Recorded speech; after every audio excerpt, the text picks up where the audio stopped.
இன்று தந்தையர் தினம் அப்படின்னு சொல்கிறாங்க. தந்தையர்ன்னு சொன்னால் கூட அது கொஞ்சம் அந்நியமாக இருக்க மாதிரி இருக்குது. அப்பாக்கள் தினம்னு சொன்னாலே நல்லாயிருக்கும். அப்பான்னு சொல்லும்போது வர்ற ஒரு ஒரு நெருக்கம் நமக்கு தந்தை அப்படின்னும் போது ஏதோ இலக்கியத்தரமாக இருக்குது. எத்தனை அப்பாக்கள் வந்து தன் பிள்ளைங்களுக்காக எவ்வளவு தியாகம் பண்ணுறாங்க. ஒவ்வொரு வகுப்புக்கும் அவங்கள கொண்டு போய் வாகனத்தில் ஏற்றி கொண்டு போய் விட்டு விட்டு விட்டு விட்டு அவங்க வாழ்க்கையே தொலைச்சிட்டு நிற்கிறாங்க. நீச்சல் வகுப்பு, கராத்தே வகுப்பு, இசை வகுப்பு, அந்த வகுப்பு, இந்த வகுப்பு எல்லாத்தையும் அவங்கள கொண்டு விட்டுட்டு வர்றதுக்குள்ளேயே இவங்க ஒரு வேளை சாப்பாடே இழக்க வேண்டியிருக்கும்.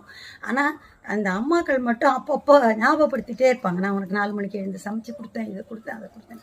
அவனுடைய வாழ்க்கை பூரா அவன் அனுபவிக்கிற அத்தனையுமே கொடுத்துட்டு அவன் ஒரு நல்ல நிலைமைக்கு வரணுன்றதை தவிர வேறு எதையுமே நினைக்காத அப்பாக்கள் வாழ்க்கை பூரா அந்த அப்பாவை கொஞ்சம் நினச்சி பார்த்து அவங்க கூட நெருங்கி உட்கார்ந்து பழகுங்க.